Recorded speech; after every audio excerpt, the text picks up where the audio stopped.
Som a Santa Margarida i els Monjos, a la comarca de l'Alt Penedès.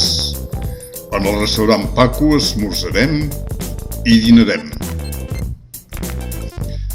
Visitem les Caves Torres, una experiència única per descobrir el món del vi.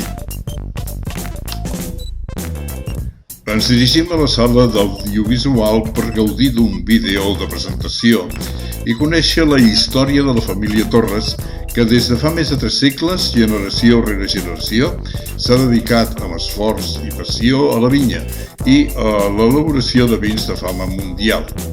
En la projecció, a més de conèixer la família Torres i la seva història, ens informem que compta amb 2.538 hectàrees de vinyes, 1.594 corresponen a Espanya, 912 a Xile i 32 a Califòrnia, amb una plantilla de més de 1.300 treballadors.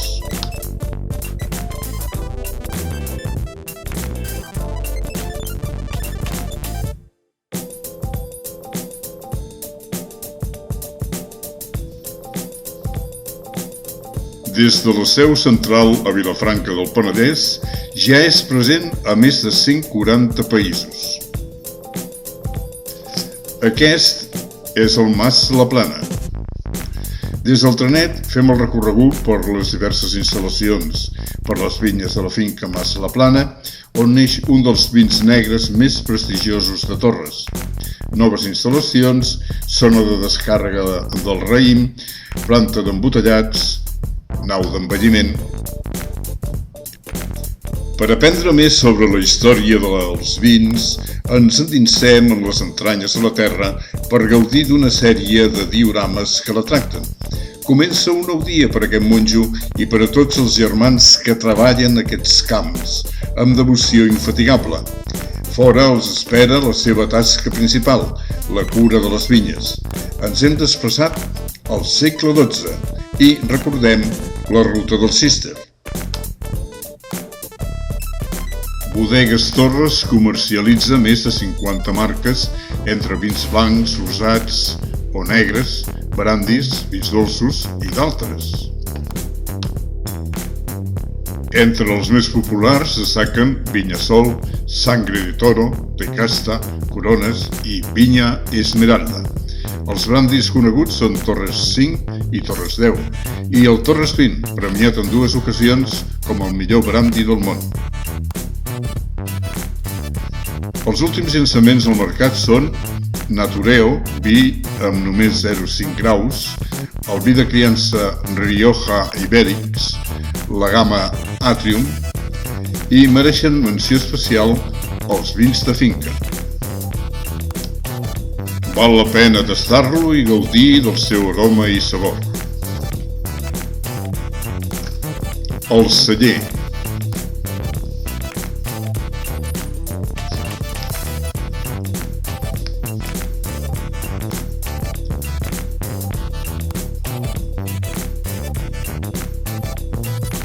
Les turbes, lloc on es descarrega el raïm.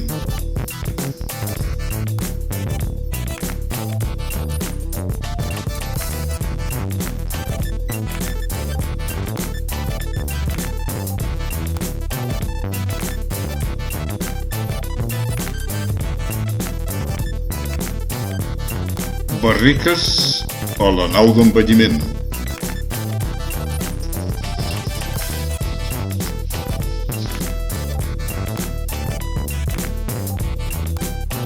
El vi reposa a les ampolles.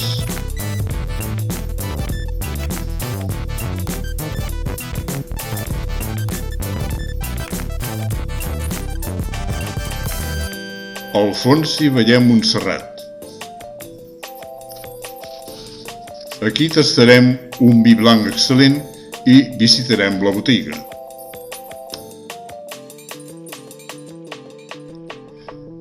Passem fregant l'arbós contemplant la rèplica de la Giralda.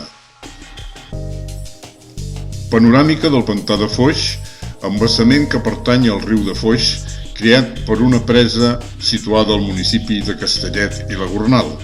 Va ser inaugurat l'any 1928. L'alçada de la presa és de 38 metres i la longitud de coronació és de 190,8 metres. Té una capacitat de 3,74 hectòmetres cúbics.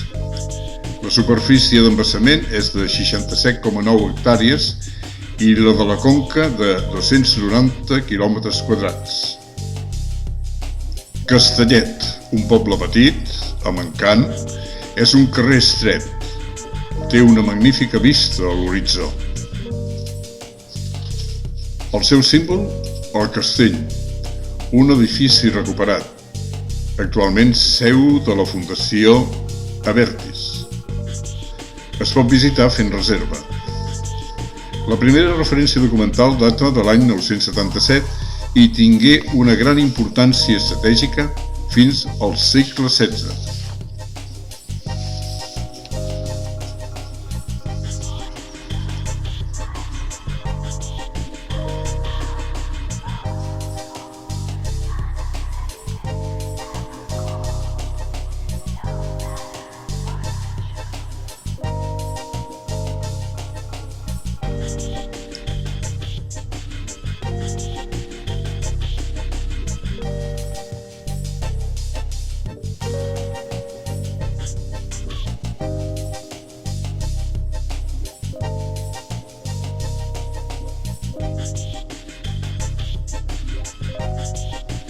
Es poden prendre moltes fotografies.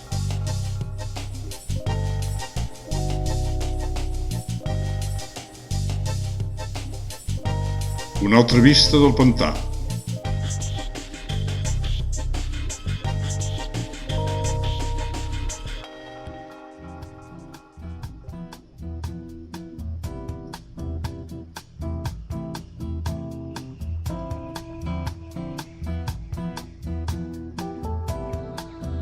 Sant Pere de Castellet, orígens lligats a la història cristiana del castell de Castellet, del qual n'era l'església.